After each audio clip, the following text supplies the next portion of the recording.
এই দেশের সার্বভৌমত্বকে ধ্বংস করে এই দেশের স্থিতিশীলতাকে ধ্বংস করতে চায়, তারা তাদের ষড়যন্ত্র যে শুরু করে দিয়েছে, আজকে ওসমান হাদির ঘটনা দিয়ে তা প্রমাণিত হয়।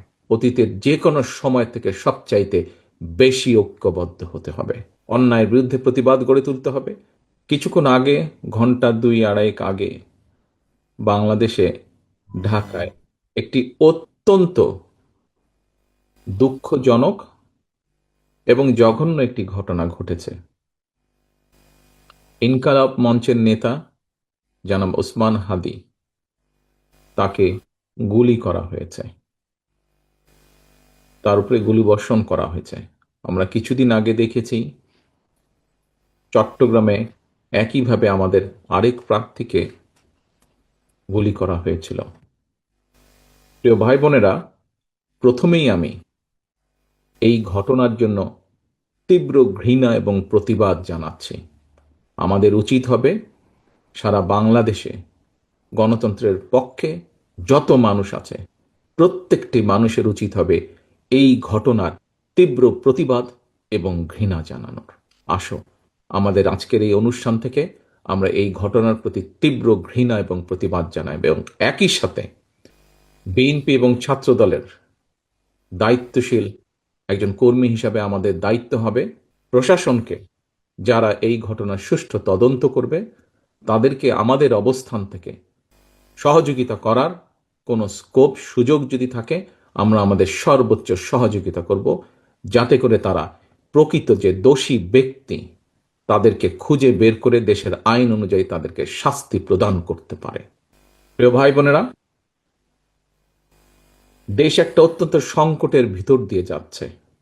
আমরা দেখেছি গত এক বছরে বিভিন্ন সময় বিভিন্ন ব্যক্তি, বিভিন্ন সংগঠনের সদস্যরা হুমকি দিয়েছে প্রকাশ্যে যে প্রত্যাশিত নির্বাচন আগামী ফেব্রুয়ারি মাসে, সে নির্বাচনকে তারা হতে দেবে না, বাধাগ্রস্ত করবে, প্রকাশ্যে হুমকি দিয়েছে।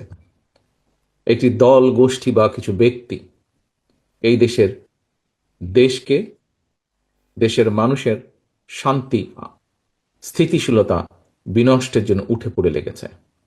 এবং এই কারণেই বাংলাদেশ জাতীয়তাবাদী দল এবং একই সাথে যারা বাংলাদেশের অস্তিত্বে, স্বাধীনতা, সার্বভৌমত্বে বিশ্বাস করেন, দল ছোট বড় বিষয় না, যারা বাংলাদেশি জাতীয়তাবাদের অস্তিত্বে, বাংলাদেশের অস্তিত্বে বিশ্বাস করে, সবার আগে বাংলাদেশ, এই নীতিতে যারা বিশ্বাস করে, আমাদের প্রত্যেকটি দল, প্রত্যেকটি নেতা, প্রত্যেকটি কর্মী, প্রত্যেকটি মানুষকে আজ অতীতের যে কোনো সময় থেকে সবচাইতে বেশি ঐক্যবদ্ধ হতে হবে। কারণ যারা এই দেশের স্বাধীনতাকে ধ্বংস করতে চায়, এই দেশের সার্বভৌমত্বকে ধ্বংস করে এই দেশের স্থিতিশীলতাকে ধ্বংস করতে চায়, তারা তাদের ষড়যন্ত্র যে শুরু করে দিয়েছে, আজকে ওসমান হাদির ঘটনা দিয়ে তা প্রমাণিত হয়। আমরা বিভ্রান্তি ছড়ানো থেকে প্রত্যেককে বিরত থাকতে হবে। কেউ যাতে কোনো বিভ্রান্তি ছড়ানোর সুযোগ না পায়, সেই ব্যাপারে আমাদেরকে সচেতন থাকতে হবে। এবং একই সাথে তদন্তের স্বার্থে যারা তদন্ত করবে, সত্যিকার অপরাধীকে যারা ধরবে, আমাদের অবস্থান থেকে যতটুকু সম্ভব আমরা সর্বোচ্চ সহযোগিতা করব।